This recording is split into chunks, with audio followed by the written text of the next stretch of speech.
Today, I'm going to talk about hermeneutics, and we're going to get a little philosophical, and we're going to talk about meaning of the text. Hermeneutics is the art and science of interpreting any communication, written or spoken or non-spoken, non-verbal communication. All of it needs to be understood and interpreted, translated into from one person's thought to another person's thought so that communication happens. Hermeneutics happens across all kinds of categories. We usually talk about it in the form of biblical hermeneutics, but there's also hermeneutics for the Constitution. There's hermeneutics for philosophical work. There's hermeneutics for Shakespeare's works or Aristotle, Plato. We all of these disciplines to understand what they're talking about, we use the term hermeneutics. And hermeneutics comes from a Greek word, hermeneuo, which means I translate or I interpret. And there's also the Greek god Hermes, which was the messenger for the gods. We all do some form of hermeneutics naturally, rather intrinsically, and every time we do communication, when we're talking, when we're listening, we're doing some form of hermeneutics because we have to take that communication that we're receiving and interpret it and say, what is this person meaning? What is this? What are they saying to me? And we do this really rather naturally. So before we continue in our biblical hermeneutics, we're going to ask a question: where does meaning lie? Does meaning lie in the author? Does he give the meaning to the words and the communication? Is meaning in the words themselves, apart from the author and apart from the reader? Or is it the reader that gives meaning to the text or communication? Another way of putting this is it the encoder, the code, or the decoder, or the sender, the message, or the receiver? Some people put it in terms of an analogy like, is it the game creator, the game pieces, or the players? Where does the meaning lie?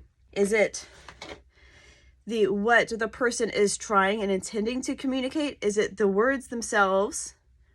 Or do we as readers give meaning to the text? When I used to work as a cashier, sometimes people would come and buy like a couple of small things, or they'd come and get a gallon of milk. And I would say, would you like me to put that in a bag for you? And they would say, that's good. And I would have to interpret that. That's good without a positive or negative inflection. Does that mean yes, they want a bag, or no, they don't want a bag? Sometimes I didn't know. And so I would have to interpret their response. And sometimes I would put it in a bag because sometimes it seemed like a positive response. Yeah, that's good. And they would look at me and say, I said I don't want a bag. And I'm like, sometimes I would give them their milk because without a bag, and they say, I said I wanted a bag, and they would get mad at me because I misinterpreted their communication. Because we are doing hermeneutics, and whether we're doing it right or wrong, sometimes we're going to make mistakes. And what the person was trying to communicate to me using their words, I misunderstood. Here's another example. You ever received a text that says, hey, what's up? What does that even mean? Especially if you're a young person in high school, those early college years, you get a text from the opposite sex and it says, hey, what's up? Does it mean like, hey, what's up? Or is it more casual? You don't know. You don't know what it means. It's so ambiguous. Where does the meaning lie? Here's another one. So you're meeting someone like in church, you're just passing by and you say, hey, how are you? Hi, how are you? How's it going? Does it really mean for them to stop and say, how's it going? Or is it just a nicety to say, how are you? How's it going? You know, are they really intending to sit and have a conversation with you and learn everything about you that, how's your life going? Sometimes they do, and sometimes they don't. And we have to make these interpretive judgments to say, yes, they are really interested to know how it's going. Or, no, this is just a greeting. This is just like saying hi. It's just polite speech. Another thing, so in hermeneutics and meaning, where does meaning lie? Something that's very prevalent right now is with the Constitution. People are trying to figure out, where's meaning for the Constitution? Do we give meaning to it when we read it and then we interpret it according to where our world is today? Or do the words themselves contain the meaning of the Constitution? Or is what the original authors of the Constitution, what they wrote and what they meant when they wrote it in their time period, is that where meaning lies?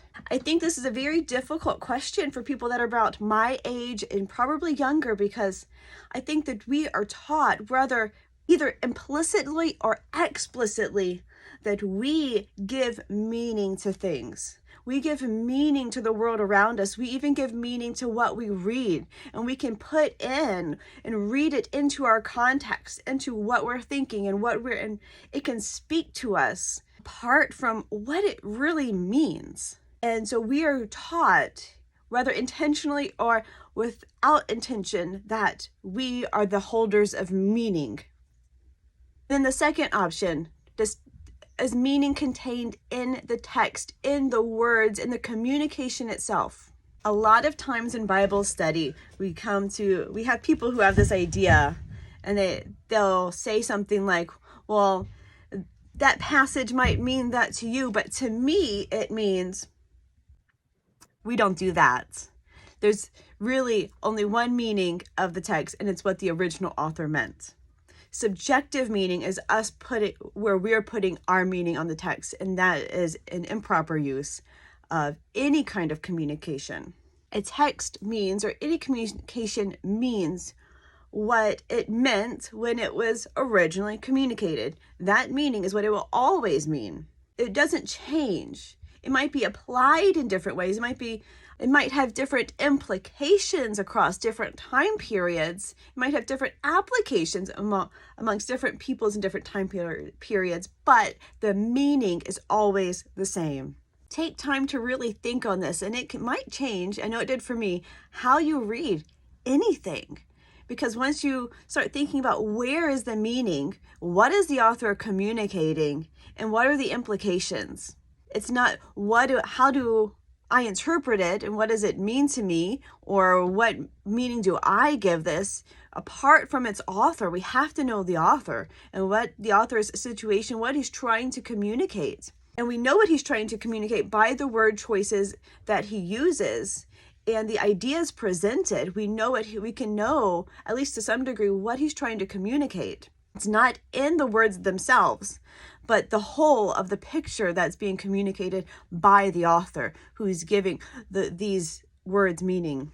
It's not us that gives it meaning, it's us. We are the decoders who are trying to figure out the pieces of this puzzle and put it together in something that we can understand.